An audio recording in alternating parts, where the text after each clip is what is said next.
Hi, hello everyone. Um, my name is Isabela Fernandez and I'll be moderating this panel. We are now at almost 1.5 years of the genocide in Palestine. The telecommunications infrastructure in Gaza is completely destroyed. There is minimal access to the internet, which makes it really hard for information to get out of Gaza and for people in Palestine to communicate with each other and be able to have access to information about safe locations and humanitarian aid. Over 200 journalists have been killed so far. Despite all these difficulties and with a lot of courage, journalists in Gaza are managing to document the genocide and denounce it to the world. At today's panel, we will start by showing a video recorded by Hindi Hudari, a journalist from Gaza who has been covering the genocide for the past year and a half.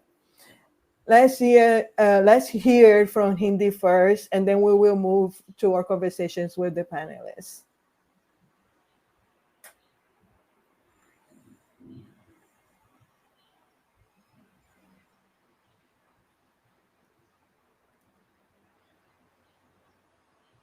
Hi, this is Hind, and I'm currently reporting from the Gaza Strip. And I started reporting since the first day of the war on the Gaza Strip. And one of the most harsh challenges we have been facing was the telecommunications blackout, where we literally spend days without knowing what's happening, completely disconnected from the world. And every time we hear an explosion, we heard a lot of live ammunition, we'd never know where this is because there has been a severe communication blackout. So you can't call anyone from your family, you can't call your friends, you simply can't call anyone. You don't have even the signal on your phone, and this was one of the hardest things we have been facing. I remember that my mother traveled from the Gaza Strip when I didn't know, because there was a telecommunication blackout during that period. So everything has been destroyed, the infrastructure has been destroyed, and it really affected every single journalist. So every time there was a telecommunication blackouts, we managed to have eSIMs, and this was the only way we would connect to the world. I remember the first blackout, we had this eSIM that we did not know how to use, and this is how we were connected to the world. And I remember tweeting at that time, Israel disconnected Gaza from the world, and we were the only group of journalists that had internet at that time. And I started trying to publish videos and trying to tell everyone what was going on.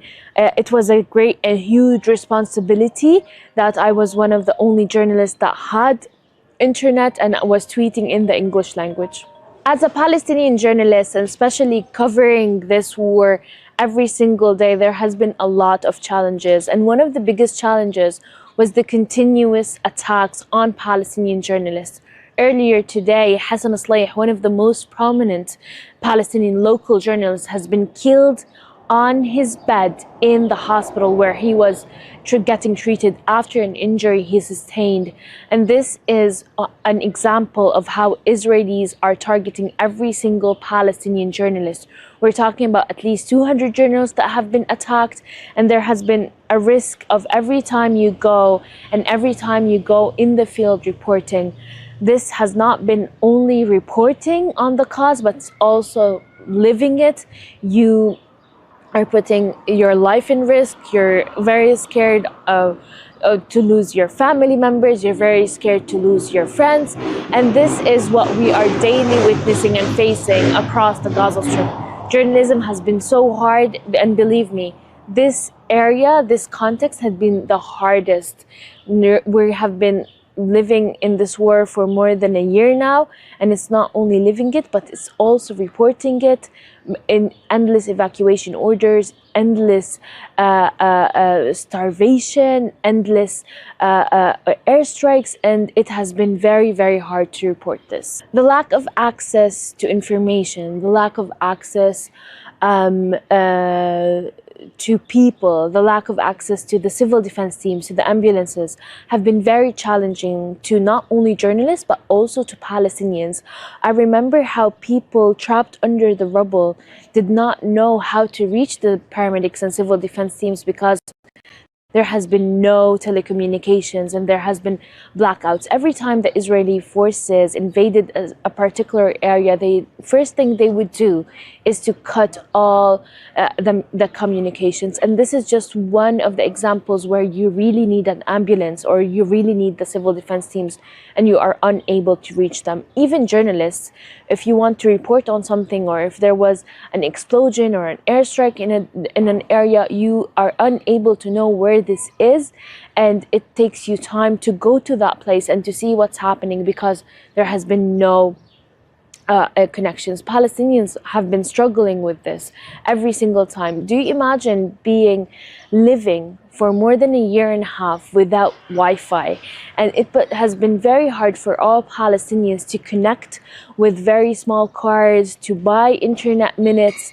And this is the only way to try and to call their neighbors, to call their beloved ones, and to call their family members abroad.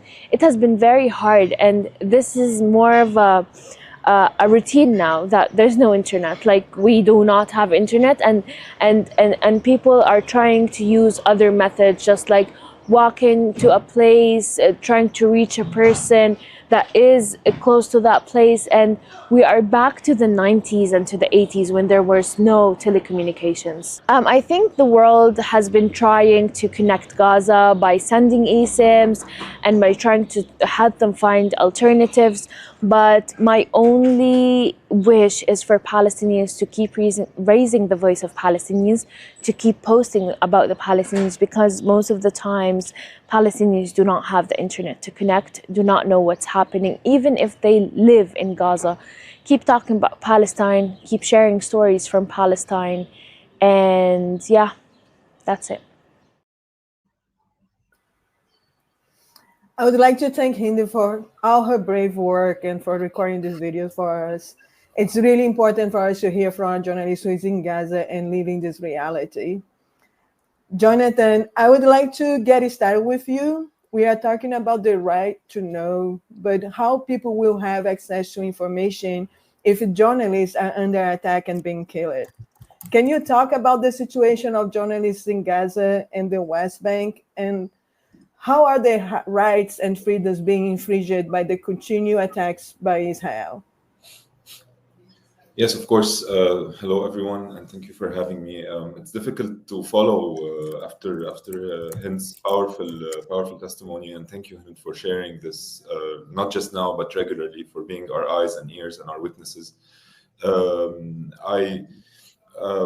As she put it firsthand, this is what we hear from a lot of other journalists. The most important thing to highlight is the crime against the press that is continuing, that has been going on for 18 months, for almost 2 years now. And since October 7, the Israeli army has killed nearly 200 reporters in Gaza, according to our information. This is an unprecedented number. It's been said a lot, but it hasn't been said enough. This is an unprecedented number in terms of scale, in terms of time, in terms of location and geography. At Reporters Without Borders, we defend the right to information. We defend journalists. Usually when a journalist is killed, this is our priority. We stop everything to know who killed the journalist, how the journalist was killed, why and how, and to do all the procedure to ensure justice and to combat impunity for this crime. For the past months, we've been having this every day at an overwhelming scale. Today, even before joining this call, we got an alert of yet another journalist in Gaza who was killed by Israeli bombardments. And this weekend, of course, another massacre of reporters across the enclosed enclave. This crime is continuing. It's not stopping, and we refuse to normalize with it. We refuse to say that this is the new normal. We refuse to say that violence of any kind against reporters is normal, be it the assassination and killing and targeting of reporters, or be it the forced displacement of journalists, or the injury, before I go to forced displacement, the injury of journalists, their forced displacement, the targeting of their equipment, their cameras, their microphones, their lights, all of these we've been witnessing too. There have also been targeted strikes against newsrooms. Almost all newsrooms in Gaza have been touched by airstrikes or destroyed, either totally or partially. There have been open source investigations from afar that show, for example, not by RSF, but by other media outlets and organizations, that show, for example, that the server room of the Agence France Presse, AFP agency, was targeted by Israeli tanks.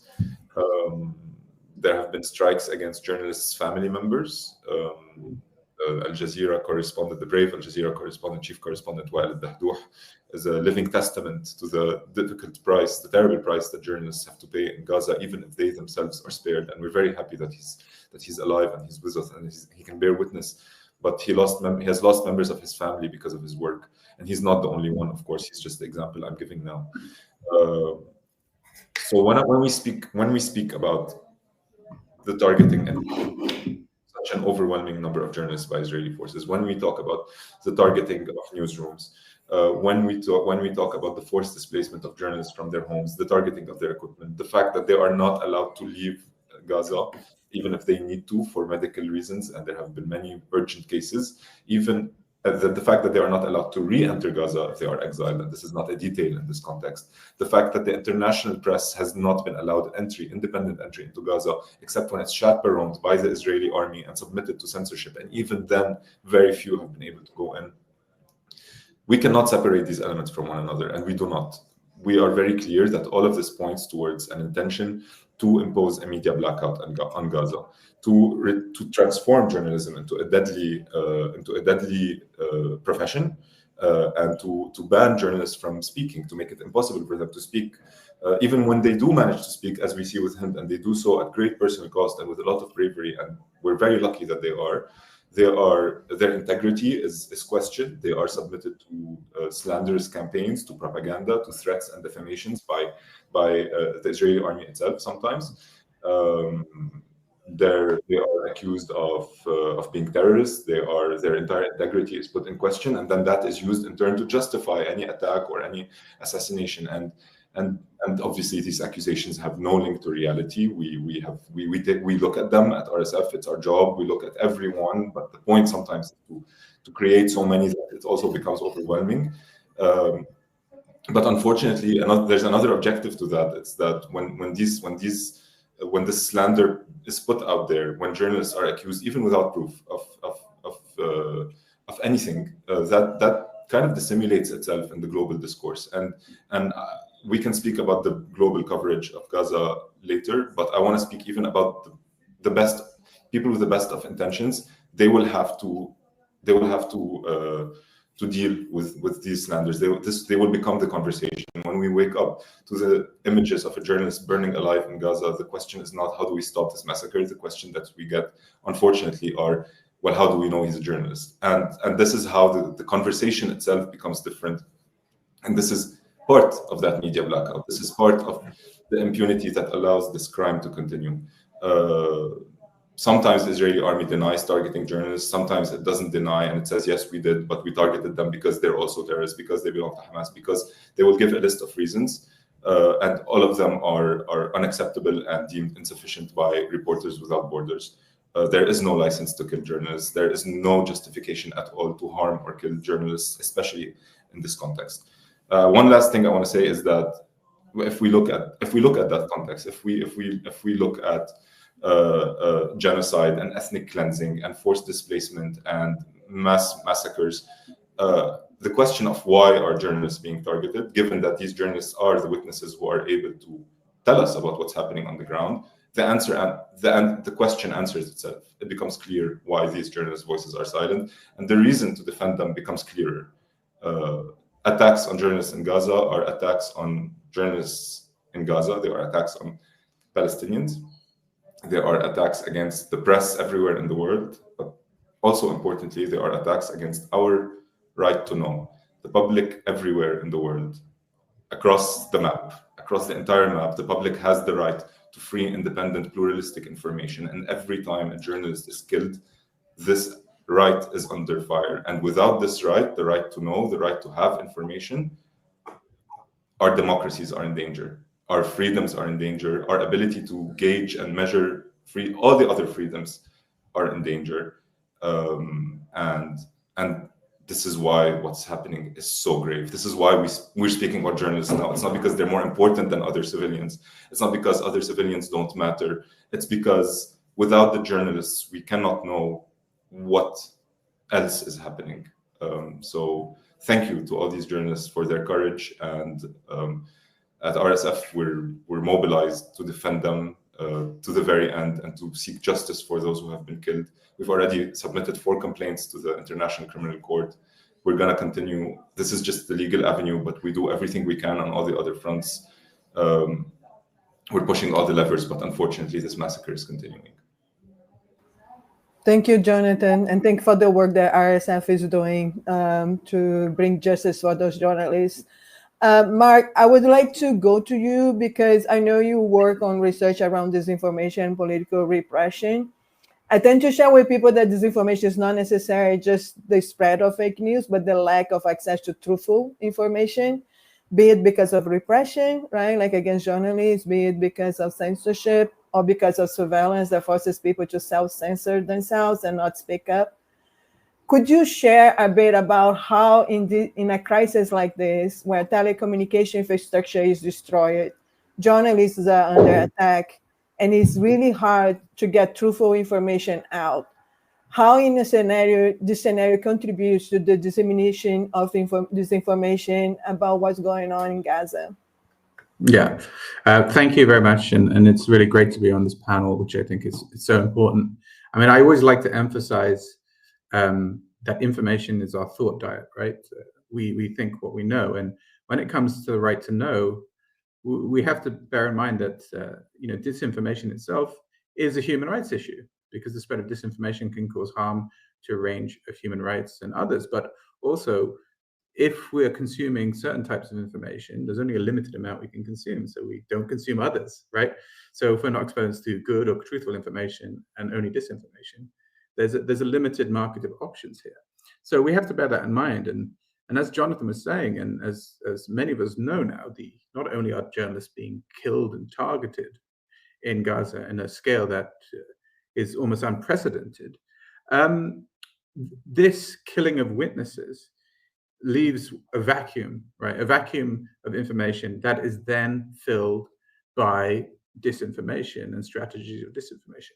And I argue that when we look in particular at the genocide in Gaza, we've got to a point now where I would argue disinformation isn't an appropriate enough term to describe the level of deceit and manipulation that's going on. In fact, and it's not just me being provocative, I use the term alethicide in a recent paper, and alethos being truth and side killing, because we're seeing a killing of truth. And just to mention that a bit, I mean, we've seen attacks on journalists, people who are witnesses.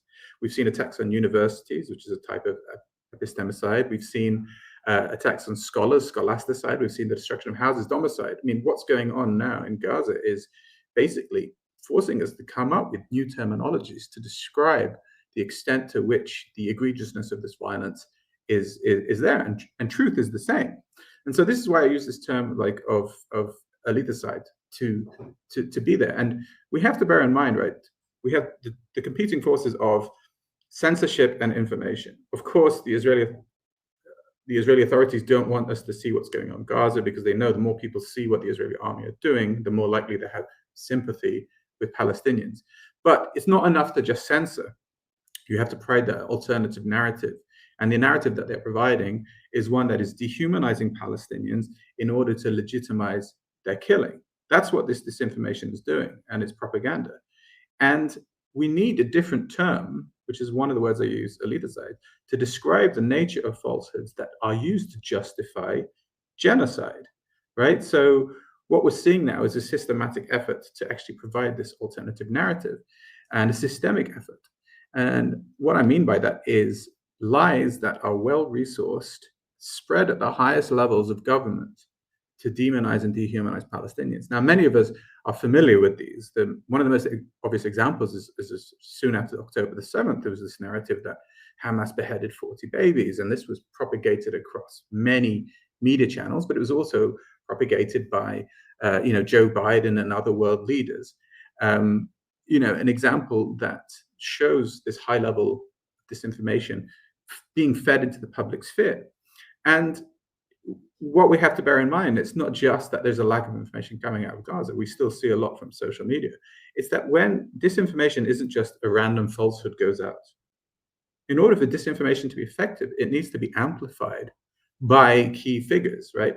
And what we're seeing about Israeli lies hold a special place in the kind of many Western media outlets. I mean, I don't want to generalize, but also politicians, right? Netanyahu was able to come to Congress and repeat these lies about beheaded babies. We saw Biden amplify it. Palestinian narratives don't get that kind of reach. So we're seeing an actual indulging of disinformation by powerful entities and institutions in the West that is really compromising people's right to know what's really going on in Gaza. And I think that's a really important thing. And what's also curious about this, the reason I think we need to be particularly mindful, this disinformation is not accidental. I mean, one of the most interesting investigations that I did was an investigation into a network of fake accounts, fake websites, and fake bot accounts that were essentially trying to smear and spread disinformation about UNRWA. Now, obviously, UNRWA is one of the organizations that essentially enables the life chance of Palestinians delivering aid, and it's been this, the victim of a smear campaign.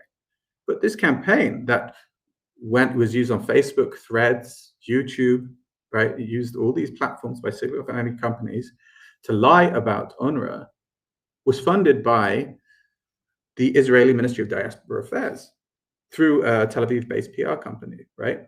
So we're seeing the Israeli government directly manufacturing these network of fake accounts and bot accounts to try and influence audiences in Europe and the global north to essentially buy up propaganda. There's a massive investment into this disinformation, and it's not just accidental, and it's being amplified and reinforced by important political figures. And just as one important comparison, people might ask what we can do, but I know the comparison is common, but when Russia reinvaded Ukraine, the EU, for example, mobilized this notion that war, propaganda for war, as defined in the ICCPR, is illegal. And they use this, for example, to close down official Russia state news outlets. Meanwhile, Israeli news outlets and Israeli official accounts, diplomacies, have been some of the biggest spreaders of this disinformation. So it's being allowed to happen. So the information place is, not only we're not getting good information from Gaza, we are from many journalists, but the Israelis are trying to stop it. But the information space that people have access to is being deliberately polluted with little done to stop that. Thank you so much, Mark. Diana, I wanted to bring you last because I believe the perspective you bring is very important. Could you share your analysis on the effects of what is going on right now regarding access to information and its impact to the future? Yes, certainly. First, I wanted to say thank you to my fellow co-panelists and, of course, to the organizers. And I especially want to thank Hind Khodari for being tireless in her reporting and bringing light to the world about precisely what is happening in Gaza, enduring incredible amounts of pain as she has witnessed more than 220 of her colleagues being massacred in Gaza, with always a target on her head as well. So I do want to make sure that we acknowledge the sacrifice that she has made and the work that she has done and the contribution that she has made over the course of the past 19, getting close to 20 months, close to 600 days, unfortunately. In terms of what I would like to focus on, I think when we think about the right to information, we think about things in terms of the present. And it's important to think about the present because the present is what keeps you alive.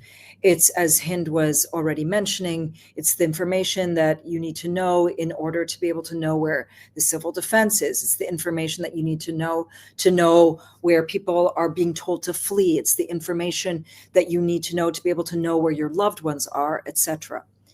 It's also the information that we need to know so that those of us who are outside can share the information about what precisely Israel is doing in this genocide. But it's also important to step back and analyze the right to information from a past perspective as well as a future perspective. And what I wanted to do in my remarks is look at it from those two perspectives as well. It's important to make the connection between what Israel is doing now in Gaza, this genocide that Israel is perpetrating in Gaza right now, and what Israel did in 1948. These are the exact same. This is a continuation of the process. It's just different forms and different mechanisms. In other words, the way that Israel created the state of Israel, the way that it ethnically cleansed Palestine, was through a combination of massacres, as well as fear, as well as active expulsion. And the records that we have on those massacres, that expulsion and so on, are documented both in the Israeli archives, as well as in Palestinian sources, and in particular through our own oral history and so on. But what we've seen is that over the course of the past 20 years, that for the first 50 years, Israel had closed off those archives. And that what the Israelis have done since is that they're now again shutting down the archives, primarily because they don't want people to know precisely what it was that was done in 1948. In other words, we still don't know everything that happened during the Nakba. And I'm not sure we ever will know everything that happened during the Nakba. Why is this important? Because I want us to now think to the future and fast forward 25, 30 years from now, and to be able to analyze what Israel is doing today with this genocide that they are perpetrating. And what we see is that because of the right to know, and because Israel has curtailed that right to know, it's really doubtful whether we will be able to get the full and complete picture of everything that Israel has done, even in the time where we see that this is a genocide that is being broadcast live and telecast live, as everybody tells us. I say this because of a number of factors. First and foremost, a lot of what we are seeing is information that is being uploaded to digital platforms. And these digital platforms are corporate platforms. These are owned by people. These are owned by corporations. And through a simple click, we can see that entire accounts are deleted. And with the deletion of these entire accounts, the deletion of so many of the videos, of the pictures, the images, the accounts that we are currently living through. Another thing that we see, and that we've been seeing a lot, is that in the attempt to try to get information out to the world, we play this game in which we are trying to go around the algorithm, because the algorithm has gotten so smart in terms of figuring out what images should not be shared. It's gotten smart in terms of figuring out what words should not be shared, which posts should be throttled, and so on. And we have become so smart at going around that algorithm that we create little words or workarounds. For example, Israel with ISR and then ampersand in place of the A. Or we will see the term genocide with an X through it. Or sometimes we'll see the word Israel also crossed out, so that the algorithm cannot easily pick up this information. The result of it is that in current time, we might actually have access to the information in terms of what is happening now.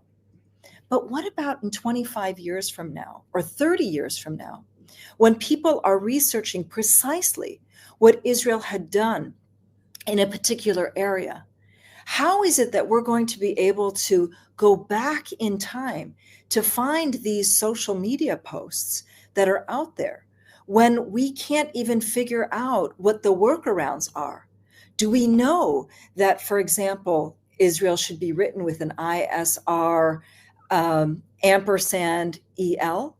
Is that something that we will even know? Will we be able to search for that information where we see the word Israel crossed out or the word genocide X'd out? All of this is information that, while in the present is very important, it's also important in the future, particularly as we look towards holding Israel accountable and holding all of these other countries accountable as well for continuing to fund Israel's genocide. And so when we think about the right to know, I encourage us not only to think about what it is that we are living in the current day, but to be thinking about how it is that this information is going to be shared, known, researchable, and be used in the future. And I'm not just talking about in a month's time or 2 months' time, but in a much more distant future where this information actually matters. And what I want to conclude is by looking at the ways in which the Israeli side has managed to get through its messaging throughout this entire period. One thing that we've seen is that even on this panel, we've repeated some of the Israeli tropes that came out, some of the disinformation that came out at the very start of Israel's attack on Gaza. And it's because there hasn't been the same level of filtering, the same level of throttling, the same level of crushing, that we still see 19 months, close to 20 months into the genocide, the repeating. And I know you don't mean it, Mark. I know you're meaning it as an example, and I'm just using it as an example. We see the repeating of these same messaging lines, whereas we don't see the same repeating of what is actually happening in Palestine because of these attempts to crush and to throttle.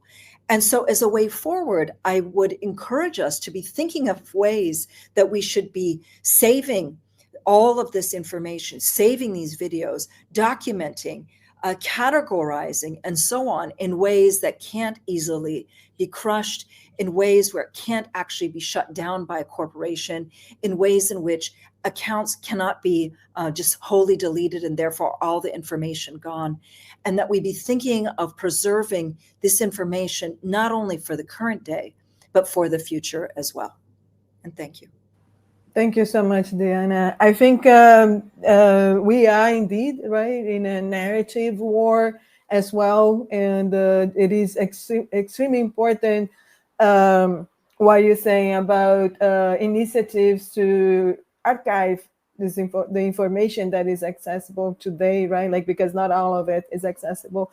I wonder if Mark or any other panelists would like to talk a little bit about current efforts on this front, on if you know of any projects that are working on archiving and documenting the current information for prosperity, right? Like for the future, if you would like to talk a little bit so the audience knows about those projects and maybe they can contribute. Sure. I mean, I know there's a couple. I can't remember all the names. I have a colleague in Canada, Alexei Abrams, who's downloaded as many a comprehensive archive of Instagram videos produced from Gaza. So these obviously are not going to be stored on Instagram. They're going to be downloaded offline. Even yesterday, someone on Twitter who I don't believe belonged to a formal organization had archived all videos that had been produced by Gaza-based journalists. So there are projects underway to start to document these archives. And that's just Instagram videos, right? So that's just one particular aspect of it. And there's just other projects documenting specific evidence of war crimes, so more selective. But this kind of fire hose of information is there. And I think that's great. It's really important. I totally agree with Diana that we need these archives. My concern, of course, is that unfortunately, one of the aspects of the information war is that factual, accurate information is in this sort of quote unquote, I don't like the term post-truth world, not always sufficient in trying to convince people. It can be used as evidence, which is vital. But in the sort of war and narratives where we need more and more people to be putting pressures, particularly on the US government and European governments, to remove support for Israel and its genocide, unfortunately, rational debate, rational evidence isn't always the best way of actually trying to convince people of that. So whilst the evidence is absolutely important, we need that regardless. It's not a silver bullet in trying to convince people of the moral rightness here, right? And this is the part of the deliberate communication strategy that Israel in particular have been using, is being, through demonizing propaganda, you create this polarization where confirmation bias exists, and people only believe what they want to believe, or what they believed before, or what certain people tell them to believe. And so this is my concern here, is that we need archives, but we need some level of intervention in which people are taken out of these echo chambers and these silos before we can even have a chance of exposing them to this kind of important archival information. So that's just my point I want to say on that. I don't want to take too much time. Thank you, Mark. Jonathan, maybe you can talk a little bit about, since I'm taking the last thing that Mark said, right, like some way of intervention. You mentioned RSF work on trying to bring justice for the journalists who have the rights, right, like being attacked or who have been murdered by the Israeli forces. Can you share a little bit about the attempts of bringing this justice for the people, the journalists and bloggers and media folks trying to document information and the rights being violated? Yes, of course. Thank you very much to my co-panelists for everything you said, and to you, Isabella. So just an important reminder that, first of all, according to international law, journalists are considered civilians. And second of all, that the targeting of civilians and of journalists is a war crime. The targeting of civilian infrastructure, therefore journalist infrastructure, is considered a war crime according to the Geneva Conventions. And it is in this regard that RSF has already submitted 4 complaints to the International Criminal Court. In these 4 complaints, the reason they are 4 complaints and not 1 is because the crime, as we said, it's continuing. The first one, we submitted it in November 2023. The second one was in December. The third, if I'm not mistaken, it was in March, and another one in late 2024. And we're currently compiling more complaints. Those complaints, what we do is we're asking the court to investigate these crimes against not the 200, because like I said, the last one was submitted back last year, but when we submit this new one, we're basically asking the court to look at all of these crimes, to investigate all of them. We highlight the fact that there is no independent access into Gaza today, so it's very difficult for us to get evidence. When we speak about evidence, we're speaking in a legal context. That means evidence that can prove beyond reasonable doubt intentional targeting of civilians or of reporters, in our case, reporters. And so this requires forensic evidence, this requires access to the territory, access to witnesses. Even journalists who are in Gaza today, as Hind said, they are dealing with the threat of being killed, the limited equipment that they have. They barely have any battery on their phones or cameras. They can only recharge near hospitals. They can't send a lot of information or transmit even information within Gaza because of destruction of telecom infrastructure, intentional cuts of internet and electricity. Sometimes even just turning on a spotlight of a camera in order to film can expose them to surveillance drones and threaten their lives. And so in light of this difficulty of accessing evidence and having information, it becomes important to compile the information we do have, the elements we do have. And this is where RSF comes in. This is why we speak to journalists, we get evidence, we get testimonies, we get proof. We look at whether the journalists were working, if they were wearing press vests and helmets, that means they were identifiable as journalists. We look at if they were carrying their equipment. We try to find witnesses who were around the journalists who were targeted and killed. For example, we went to Doha to meet with Wa'el al-Dahdouh, who told us about the targeting and killing of his colleague Samer Abu Daqqa in a drone strike that also injured Wa'el al-Dahdouh. For example, this is an important testimony for us because it holds in front of a court in that sense. And it shows intentional targeting of an identifiable journalist who was holding his camera. I'm referring to Samer Abu Daqqa, who was killed in December 2023. And we compile all of this information to the court, and we ask the general prosecutor to investigate these crimes, to investigate them for war crimes. We say that we strongly suspect war crimes. What I would like to say is that among these 200 journalists, almost the vast majority were killed in their homes with their families. For 44 of these 200 cases, RSF was able to compile elements and evidence that shows strong evidence of targeting. Not to dismiss the hypothetical of targeting in the other cases, but here, as I said, we are speaking about legal terms. 44 cases of targeting, that means journalists who were identifiable, journalists who were killed by sniper or drones, which are precision weapons, journalists who had just walked into their bedrooms, for example, and a drone strike attacked their bedroom, journalists who were killed after having received threats. Sometimes the Israeli army itself acknowledges targeting the journalists, obviously, as I said before, accusing them, smearing them, justifying, but still, it's an acknowledgement of the targeting. As with the case, for example, I want to give an example, but like Mustafa Suraya and Hamza Dahdouh were killed by a drone strike on their car in January 2023. A third journalist was with them in the car and he survived, but he was injured.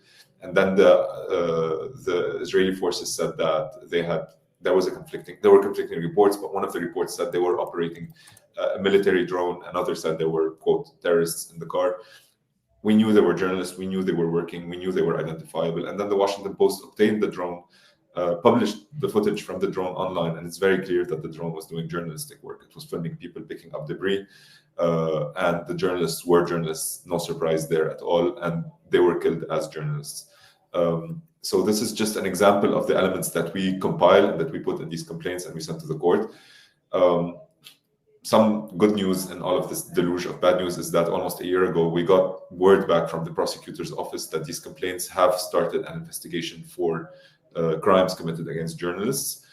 We saw the arrest warrants against members of the Israeli government last year, including Netanyahu, and those were not related to our complaints. So those were not related to the crimes against journalists. We hope that we will see other arrest warrants because of the crimes committed against journalists. But I'm mentioning this to say that we saw the contempt for international law by world leaders. We're seeing the pressures being exercised on an international court, on the prosecution of that court. We're seeing the sanctions. We're seeing the threats. We're seeing how the Hungarian president even welcomed Netanyahu in Europe and then announced stepping out of the Rome Statute and therefore of the mandate of the International Court. And that just shows where the priority is, unfortunately, today in the world. It shows this contempt for international law and therefore for human rights, for the right to inform, for the right to information, everything we're talking about. But I think, and I'm not just speaking about RSF, I'm speaking about RSF and all of us here and all of us listening. I think we can safely say we're more stubborn than them. We don't have their means, we don't have their power, we don't have their leverage, unfortunately, but we're very stubborn. We have time on our side, and I'm sure that we're gonna keep. We're still pushing for justice for Shireen Abu Akleh. We supported the complaint with Al Jazeera, and this is still our main priority today. With all the journalists who have been killed since then, this is still our priority. We've worked on other cases. We don't give up on these cases. Sooner or later, I just want to end on that little bit of hope. Because it kind of gives meaning to everything we're talking about here, and I believe it personally. Thank you so much. Thank you so much, Jonathan. Diana, we have a question from the audience. They are asking, to what extent do you think the UN is doing this archiving of the information? Do you know of any initiatives from the UN caring about the right to know and trying to do this work of documenting the information coming out from Gaza? I don't. I don't have any information on in terms of whether they are documenting or not documenting, and so I can't answer the question. I do think that nonetheless we have to start doing our own documenting of everything. One of the things that I wanted to mention in my remarks were two things. First is that if you, for example, type in any of the various Israeli, as they call it, campaigns, operations, you will get a whole host of hits back about how it is that the Israelis are behaving and so on. And in that documentation, what you won't see is all of the stuff that we have been seeing. You won't be seeing any of the egregious videos of these soldiers who are blowing up schools and dedicating it to their children, or the soldiers who are going in and destroying Palestinian homes, and just before that doing a save the date in the house. You won't see them how they casually are lighting cigarettes and then blowing up a university. I mean, all this stuff is stuff that you won't see when you type in the Israeli words for any of the various operations. You'll see quite the opposite. That it's very carefully crafted, is very carefully curated for the viewer. On the other hand, if you type in anything that is in Arabic, or any of the words that I was mentioning, such as Israel or genocide or any of these sorts of things, that is the type of information that is constantly being throttled or being crushed. And when we use the term social media, I think that that's an incorrect term. It's kind of anti-social media, because it's the media that you want to follow. It's not necessarily, there isn't necessarily a way for it to break through. This is all to say that I think we really need to start doing this documentation ourselves, irrespective of whether the UN is doing it. And I don't have any information about that. And one last thing I do want to say, which picks up on Jonathan's point as well as Mark's point, is that Israel has been deliberate in not allowing foreign journalists in. And the reason that it has been deliberate in not allowing foreign journalists in is because they want to create a scenario where we are questioning the authenticity of and the work of Palestinian journalists. And we are questioning whether they can actually be covering their own, whether they can be covering this genocide. And I think that we also really need to push back against that as well, because if anything, Palestinian journalists have been proven to be the best of journalism, particularly in this time where they are risking their own lives in order to make sure that the world is knowing exactly what it is that is happening. And the level to which I've seen Palestinian journalists not put out stories because they're not 100% sure of their accuracy is something that I don't think there's anything that we can compare to. This is all to say that when we're talking about the right to know, the right to know is not only the question of the present, it also goes back to, as I said, the past, it also goes to the future, and it also goes to who is actually telling and passing on that knowledge. And I think that we have to really be pushing back against this idea that Palestinian journalists are somehow not journalists, when in fact they are. And 220 of them have been killed, targeted deliberately over the course of this genocide, because they don't want the truth, because Israel doesn't want the truth to be known. Thank you so much, Diana. Unfortunately, we ran out of time, so we're gonna have to end here, but I would like to thank Mark, Jonathan, and Diana. Thank you for your participation, for the work that you're doing. And of course, thank Hindi again for the video and the brave work that she does in Gaza. And thank Pida for the panel as well. Thank you.